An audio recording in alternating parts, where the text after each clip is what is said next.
So, our group did the story Where Are You Going? Where Have You Been by Joyce Carol Oates. We covered a biographical lens, an archetypal lens, a gender feminist lens, and a psychological lens. So, Joyce Carol Oates, the author of the story, she grew up in a working class family. Um, so her father himself wasn't around much. He did a lot of labor, like he would come work all day, come home in the evening, then by in the morning wake up, go to work, repeat it again. And she would also describe her childhood as a quote unquote daily scramble for her existence. And we can see that in the story that Connie herself sort of feels like her mother doesn't fully see her as a person. Like, she's constantly comparing her to her older sister June, but at the same time she's like, my mom likes me more for sure because I'm way prettier than June. So you can see that conflict of a teenage girl that Joyce Carol Oates may have had herself, in a quote from paragraph 3 where she writes that her sister June was 24 and still lived at home. She was the secretary in the high school Connie attended, and if that wasn't bad enough with her in the same building, she was so plain and chunky and steady that Connie had to hear her praised all the time by her mother and her mother's sisters. June did this, June did that. She saved money and helped clean the house and cooked, and Connie couldn't do a thing. Her mind was all filled with trashy daydreams. So you can see that Connie's character also feels like she isn't seen. Now, as a child, her next door neighbor actually committed arson and attempted to murder his entire family.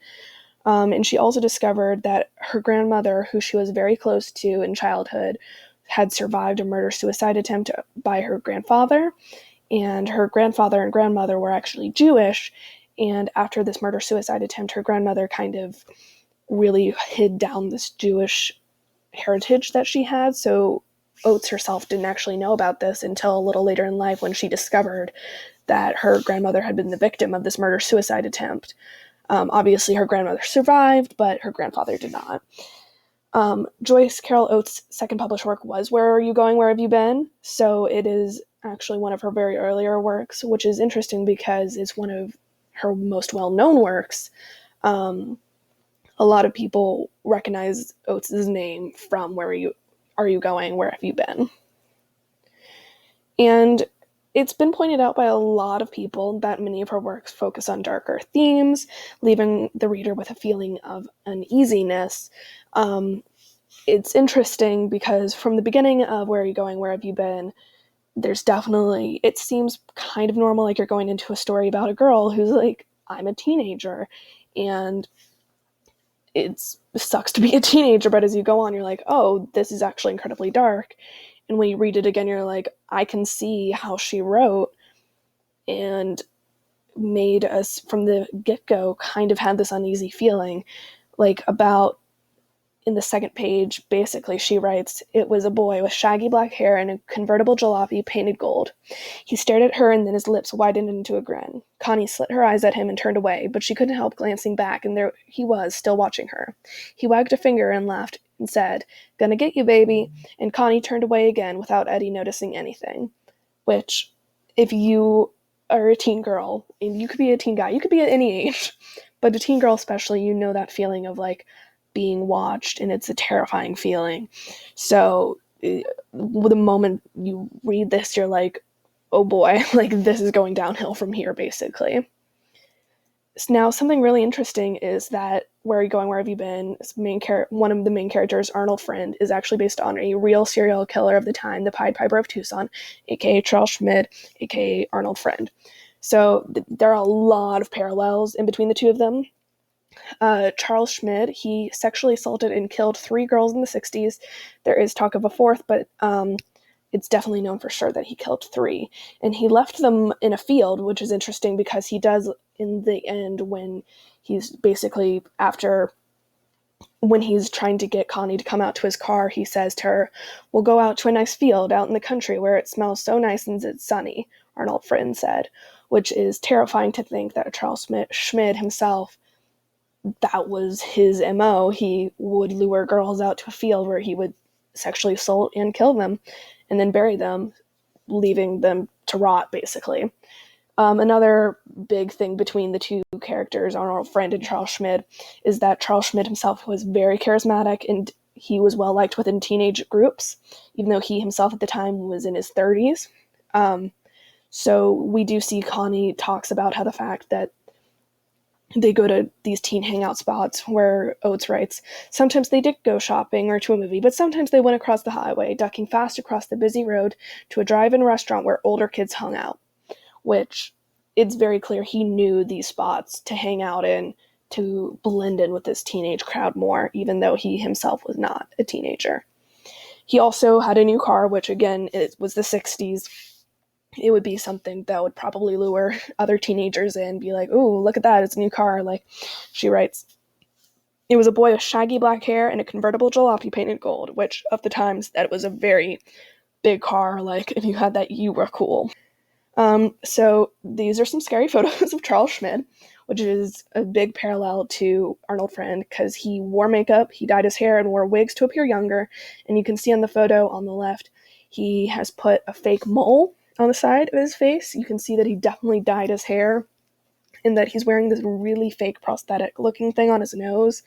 I'm not quite sure what he was attempting to do with that, to be honest, because it looks really fake. I don't know who would fall for that, but it's still terrifying. And then on the right, there's a really stupid photo of him with a wig on, and a really poor attempt to look younger. But there are multiple instances where we can see Arnold Friend has the same MO of trying to lure Connie in. At first, we see his smile faded. She could see then that he wasn't a kid. He was much older, 30, maybe more. At this knowledge, her heart began to pound faster. So it's very clear once she realizes that he's not a teenager, she can see past this facade he's putting on, and it's a really poor facade. Like, it's really easily seen through, but if you're just looking from a distance at this charismatic quote-unquote kid in his bright, shiny car, you're like, ooh, that's a cool 18-year-old right there, when he's really just a creepy 30-year-old.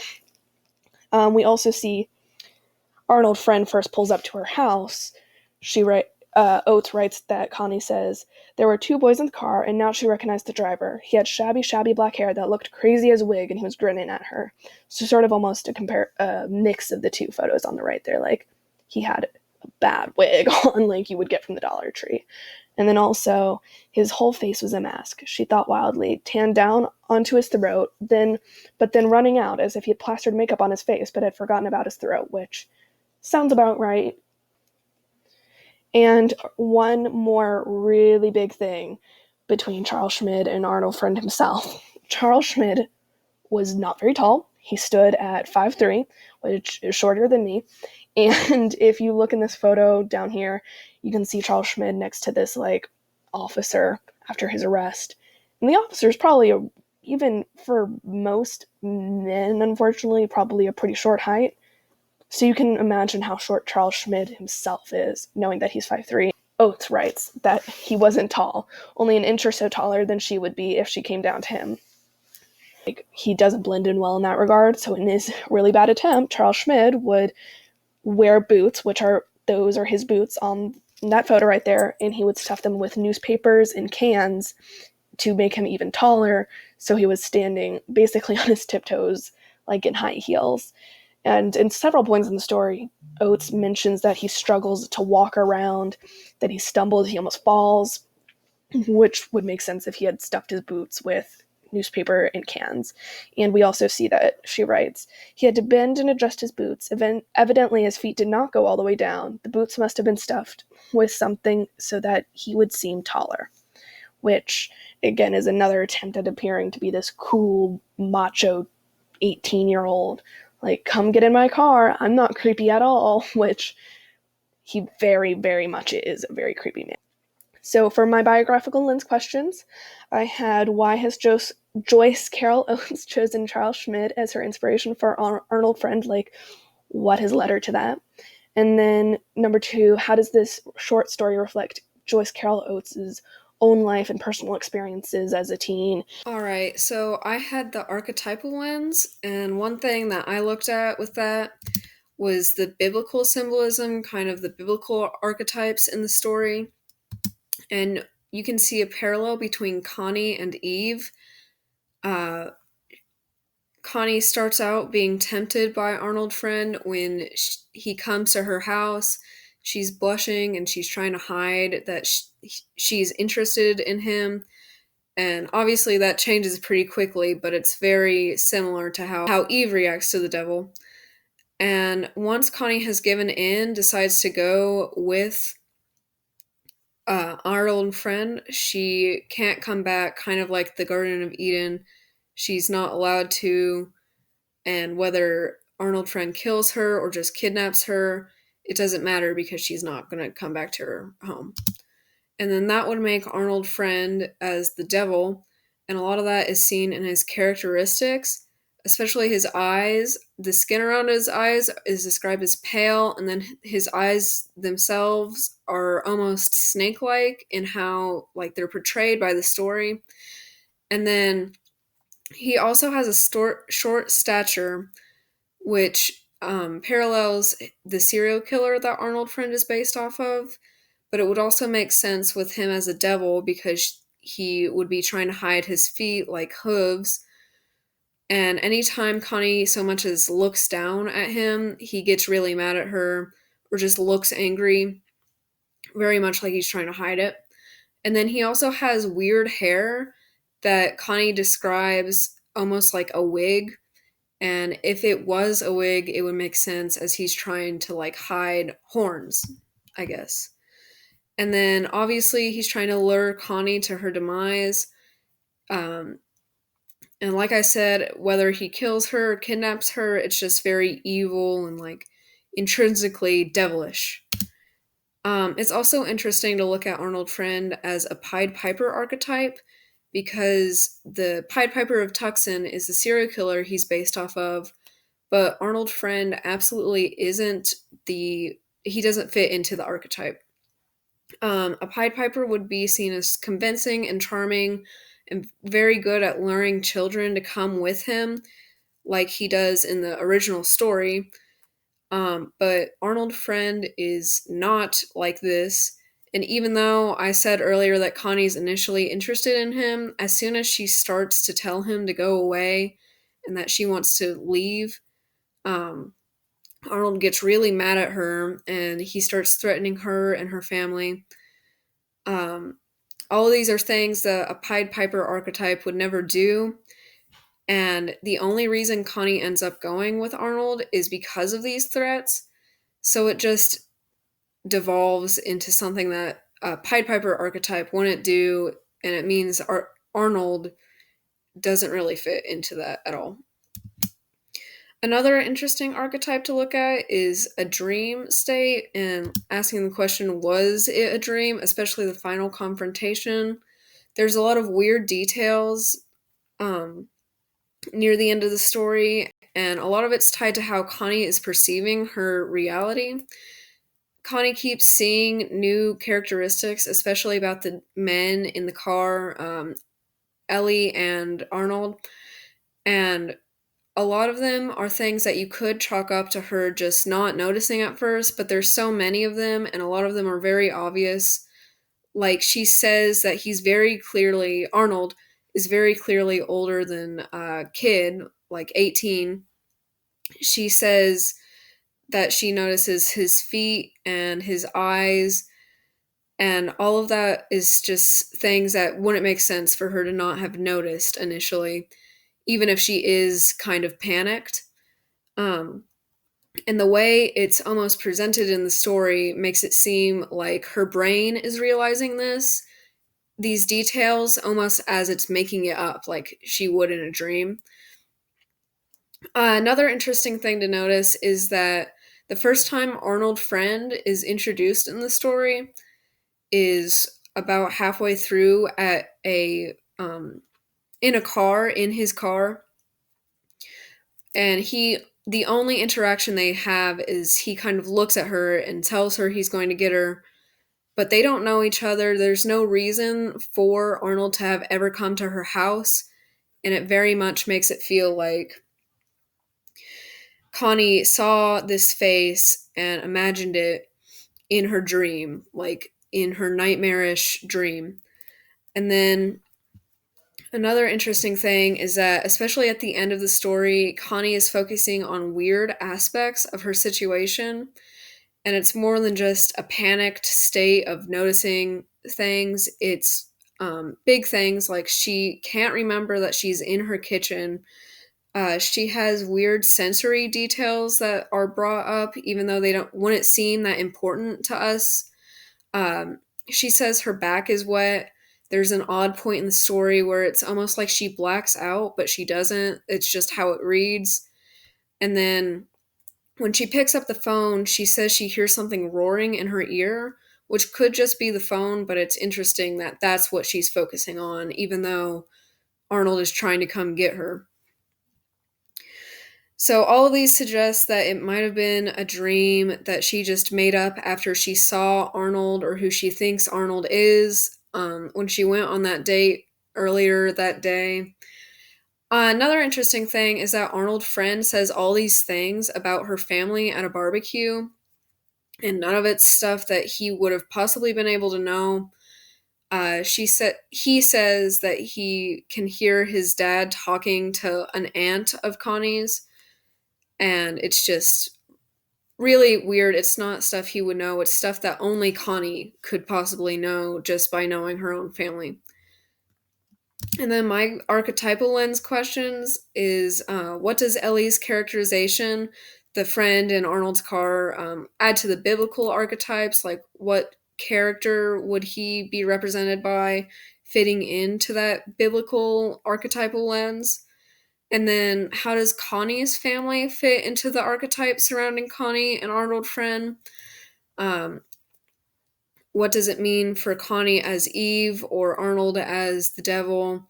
And why would it, how do they add to the dream archetype? I'll be talking about the gender feminist lens reading of the short story Where Are You Going? Where Have You Been by Joyce Carol Oates. The main aspect with the feminist lens that we see is in the entire structure of the story and the entire structure of the family within the story. And they fit the role of the nuclear family, which emerged post World War II with the rise of American exceptionalism and nationalism. And we start to see this perfect American nuclear family begin to develop. It was made up of a husband, a wife, 2.5 children who lived in a pretty house in the suburbs with a white picket fence. It's a good note to mention that this was primarily restricted to middle class white families living in the suburbs, which is kind of a new development in the 50s and 60s. So we see that Connie's family matches the requirements of being a nuclear family. There's 4 members. We have the father, who is the main breadwinner of the family. He's got a job, and that's kind of all he does. He goes to work, comes back, and then he's taken care of by his wife before he goes to bed and starts it over the next day. He doesn't have any homekeeping roles or anything. His only job is to go to work and make money to support the family. The mother in Connie's family fits the role of the housewife. She works from home. She takes care of the house.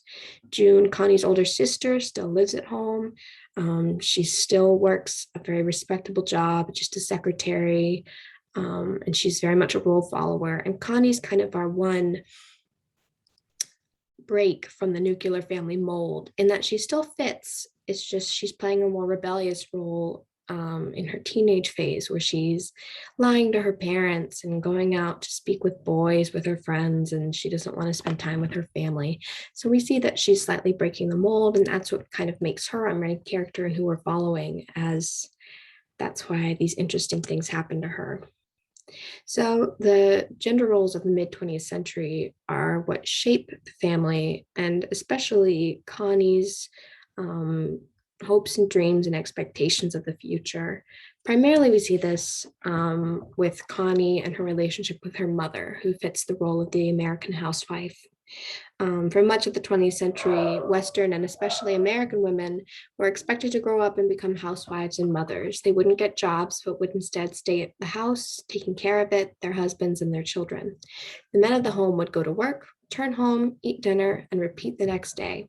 All housework would have fallen upon the woman as her responsibility. This lifestyle could become monotonous for many women, and in the 1960s and 70s, the feminist movement begins to take shape as women resisted their set roles in society. And you can see this with Connie's character, because Connie, her mother represents the typical American housewife, and we see that Connie resents her and dreads growing up to be a homemaker like her. She seems to believe her mother is stupid, perhaps because of her position as a housewife and never furthering her education or getting a job. And she doesn't want to spend time playing the role of the perfect American family. She doesn't go out to events with her parents. She'd rather stay at home instead of going to a barbecue. So we see that Connie is rebelling from this perfect American housewife standard, and how she's playing into that feminist movement that will come along in the 1960s and 70s. This piece was written in 1966, so it makes sense that a young woman who's grown up in this lifestyle might be looking to change it, and especially one as headstrong as we know Connie to be. When we look at the values of women in the 1950s and 60s, the primary one we see is physical beauty. Women were valued for their beauty and their homemaking, but not their intelligence, interpersonal skills, or professional achievements, often because they weren't allowed to fully develop those. And we see that Connie is very much influenced by this beauty value, in that that's how she values herself. She knows that she's pretty, and that's how she thinks she's getting by in the world. She knows she's pretty, and she values her beauty to the point that her mother, who is constantly scolding her for something, she still secretly believes that her mother prefers her to June just because she's prettier. So it doesn't matter that she doesn't follow the rules and she disobeys her parents. Just because she's prettier, she thinks her parents prefer her. And we also see her appreciation for her beauty and her value of it in her dislike of her big sister. And her dislike of her big sister comes in part due to her being a rule follower, but also because June is less conventionally attractive than Connie is. And she believes that is a detractor from her character. Connie fits the role of the American teenager, which is honestly still a rather new one in the 1950s and 60s. That's when you first start to see it emerge. Before this point, you had, children who were very young and needed constant attention and supervision, and you had adults who could, work a job and support a family. But now in the 50s and 60s, as Connie's growing up, you start to see this teenager who's able to go out and still rely on their parents, but have a good deal of independence as well. And we see Connie falling into this primarily with her rebellious behavior that breaks the mold of the nuclear family and the perfectionism of the American suburban life of the 50s and 60s. So we see this when she goes out with her friends, and instead of just going to a movie, she actually is, doing dangerous things, running across highways and busy roads to hang out at a restaurant with a lot of older kids and spending her night with a boy instead of with her friend. And then when her parents ask her about her night, she lies. So we see that rebelliousness coming through here.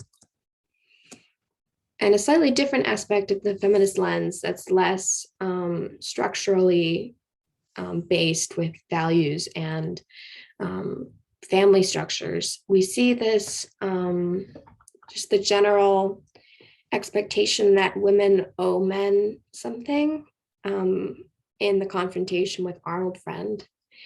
Because all throughout the confrontation, there is an expectation that Connie owes Arnold something because she made eye contact the night before and she's a young, pretty girl.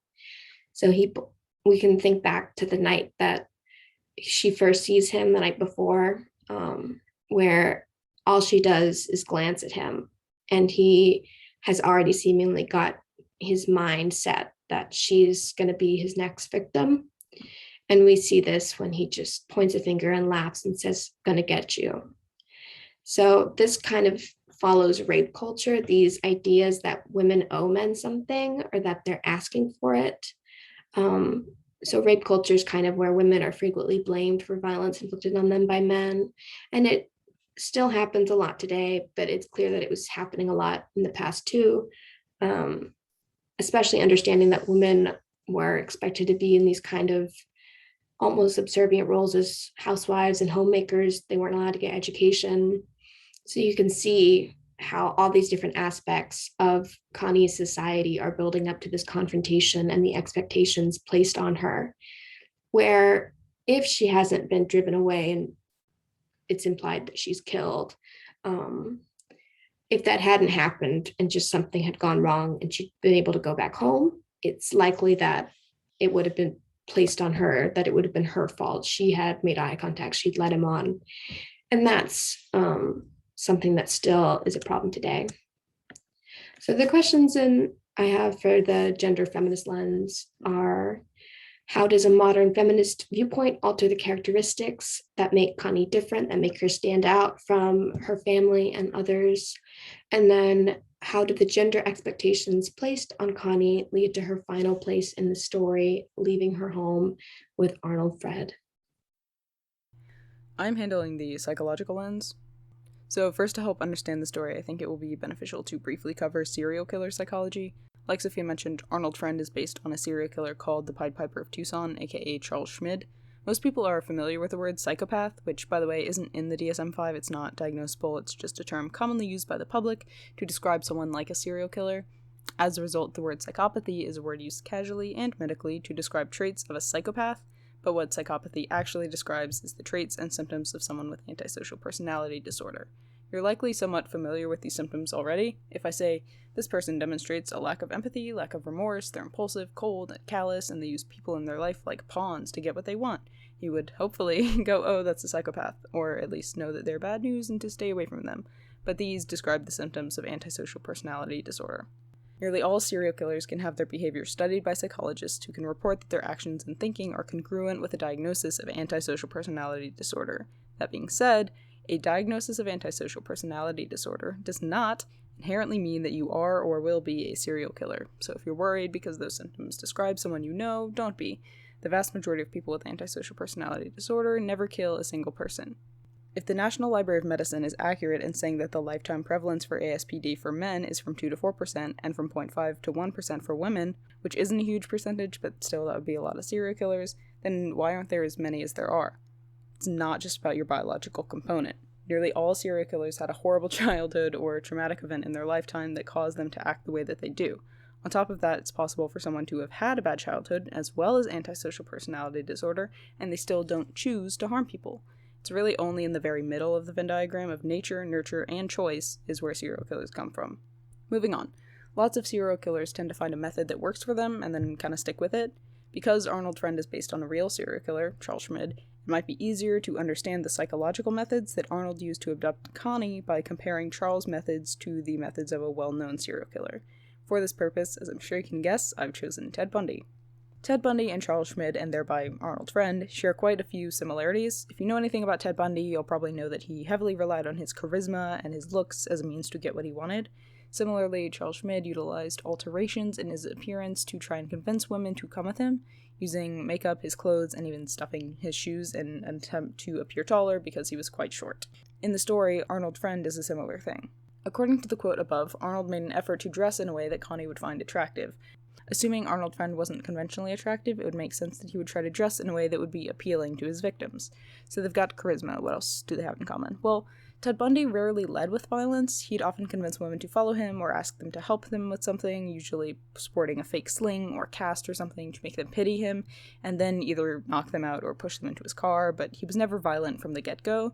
As for Charles, I'll spare you the he said, she said of this convoluted story and simply let you know that Charles Schmid had decided to murder this girl, and instead of just kidnapping her, he found a way to convince her to go with him on her own volition. Once again, in the text, Arnold uses a similar tactic, promising Connie in what can be assumed to be a soft, reassuring voice that he won't come into her house, and repeating that Connie wants to come out and go for a ride with him, despite Connie clearly objecting and begging him to leave. It's like Arnold wants to plant a seed in her mind that it was actually Connie's choice to go with him.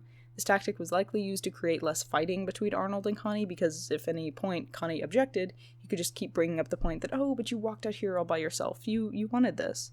Moving on to psychoanalyzing Connie's character a little bit, it's pretty evident that her family isn't the best to her. Her mother insults her a lot and her father works all day, so it doesn't seem like he's there very often. Neglected children are more likely to find emotional substitutes, so it would make sense if Connie, somewhat ignored by her father, would find comfort in an older man arriving on her doorstep and promising to love and take care of her.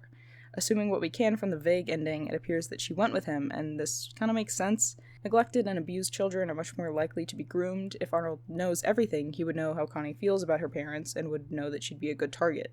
We also know that Connie likes to go out with her friends and talk to boys. She lies to her parents about where she's going, which could tie into the title, but deep down, Connie seems to know that what she's doing has the potential to be dangerous. When Connie feels threatened by Arnold, she starts to claim that her father is going to return, and assumedly protect Connie and make Arnold go away. However, Arnold seems to already know her father's whereabouts. He's not at home, which again might seem to be a symbol for his absence in her life.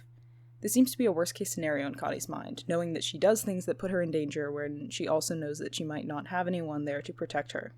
Now shifting into defense mechanisms seen in the story, Connie often seems to exhibit symptoms of dissociation, that being a mental process of disconnecting from one's thoughts, feelings, memories, or sense of identity, which can be triggered as a response to an overload of stress. Dissociative disorders usually stem from childhood trauma. Knowing how Connie's mother treats her, it's entirely possible that she has some sort of childhood trauma that would cause this, but regardless, anyone can experience episodes of dissociation. Dissociation can take many forms, but Connie prominently displays two types in the story.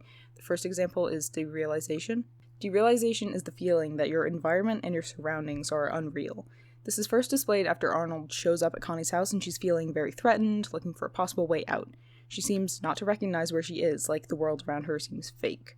Arnold, who again seems to know everything, possibly knowing that she's experiencing this, seems to reinforce this thought, saying, "The place where you came from ain't there anymore," almost as if to say that the real world is gone and Connie's only choice is to exist forever in this fake world with him. The other type of dissociation that Connie exhibits is depersonalization. In the quote, Connie is describing seeing herself walk across the room while arguably the real her, or at least the one that's thinking and perceiving, is safe against the wall. Connie's dissociating away from herself in order to protect herself from the horrible situation she's in. Or is she? Well, yes, the situation would be horrible. It's unclear whether what Connie experienced was real. There's significant evidence that could indicate that this was all a dream. First, earlier in the story, Connie washed her hair and then laid outside in the sun for it to dry. While in the chair, she closed her eyes and began to daydream.